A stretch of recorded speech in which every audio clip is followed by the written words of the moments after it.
బరువు తగ్గడానికి, హెల్తీగా ఉండడానికి నీళ్లు తాగినా కూడా సరిపోతుందండి. కానీ కొన్ని పొరపాట్లు చేస్తూ ఉంటాం. కొన్ని చిన్న చిన్న టిప్స్ మిస్ అవుతూ ఉంటాం. ఓ ఎక్స్పర్ట్ చెప్పింది, నాకు బాగా తెలిసిన ఎక్స్పర్ట్ చెప్పిందే మీకు షేర్ చేస్తున్నాను, గుర్తుంచుకోండి. నీళ్ళు ఎప్పుడు తాగాలి, ఎప్పుడు తాగకూడదు అనేది. ఎంత తాగాలి ఏంటనేది మీకు తెలుసు. రోజుకి యావరేజ్గా 3-4 లీటర్లు మొత్తం మీద తాగమని చెప్పాం. సమ్మర్ కాబట్టి ఓకే, ఇంకాస్త కండిషన్స్ మరీ దారుణంగా ఉన్నప్పుడు కొద్దిగా తాగొచ్చు. సరే, విషయానికి వచ్చేస్తాను. ఉదయాన్నే ఎర్లీ మార్నింగ్ అండి, ఎర్లీ మార్నింగ్ ఎక్కువ తీసుకోండి అంటున్నారు. ఎందుకు? రాత్రి అంతా కూడా బాడీ రెస్ట్లో ఉంటుంది.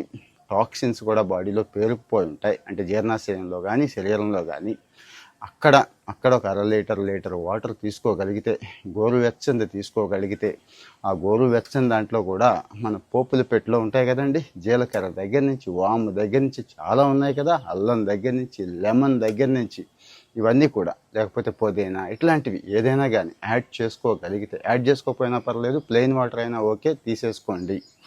అద్భుతంగా పనిచేస్తుంది. 2, భోజనానికి ముందు గంట అరగంట ముందు వాటర్ తాగితే, ఒక 1/4 లీటర్ కానీ 3/4 లీటర్ కానీ తీసుకోగలిగితే, లేకపోతే కొద్దిగా అయినా కానీ తీసుకోగలిగితే, తిన్నది బాగా అరగటానికి, తేలిగ్గా అరగటానికి, అంటే మెటబాలిజం పెంచడానికి, అదే సమస్య కదండి, కొవ్వు పేరుకుపోతుంది కదా, అరగడానికి ఉపయోగపడుతుంది. మరి భోంచేసేటప్పుడు లోపలికి వెళ్ళటానికి బాగుంటుంది, కానీ అంటే ఈజీగా లోపలికి వెళ్ళటానికి తాగుతూ ఉంటారు, కానీ ఇది ప్రమాదమేనండి. ప్రమాదం అంటే ఇబ్బంది.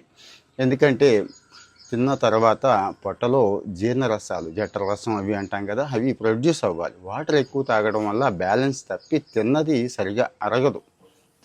సరిగా అరగకపోయే ప్రమాదం ఉంది. ఇక రాత్రులు పడుకునే ముందు తాగొద్దు దయచేసి. ఎందుకంటే నీరు తాగటం వల్ల వచ్చే ఆరోగ్యం నిద్రపోతుందండి. 3-4 సార్లు లేవాల్సి వస్తుంది కదా. సో 7 ఆ టైంకి ముందే కాస్త వాటర్ తీసేసుకుంటే సరిపోతుంది. ఇప్పటి వరకు నేను చెప్పిందంతా కూడా ప్లెయిన్ వాటర్ గురించి అండి.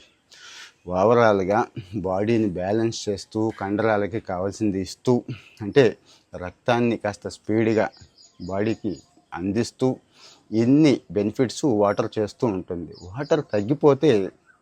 వాటర్ బాడీలో తగ్గిపోతే కూడా కొన్ని సిమ్టమ్స్ మీకు రిలీజ్ చేస్తూ ఉంటుంది. గుర్తించం మనం. పట్టించుకునే వాళ్ళు జ్వరం బారిన పడి తర్వాత ఇంకా బాధపడుతూ ఉంటారండి. ఆ డీహైడ్రేషన్, కొంతమందికి తలనొప్పి ఉంటుంది, కొంతమందికి నిస్సత్తువ, నీరసం ఉంటుంది, బాడీ పెయిన్స్ ఉంటాయి. ఇవి వాటర్ చాలట్లేదు నీకు అని చెప్పడం దాని ఉద్దేశం. ఇది గమనించాలి. సో మరి ఇంకా బెస్ట్ ప్రాక్టీసెస్ ఏమైనా ఉంటే మీరు ఫాలో అయితే, ఇదిగో నాకు ఇది బాగా పనిచేసింది అని ఉంటే మీరు కూడా షేర్ చేయండి దయచేసి. మన వాళ్ళు చాలామంది కామెంట్స్ చదువుతున్నారు, వాళ్ళకి ఉపయోగపడతాయి. ఇలాంటి ఫ్యాక్ట్స్ కోసం ఫాలో అవుతూ ఉంటారు కదా, మన వాళ్ళకి కూడా షేర్ చేయండి.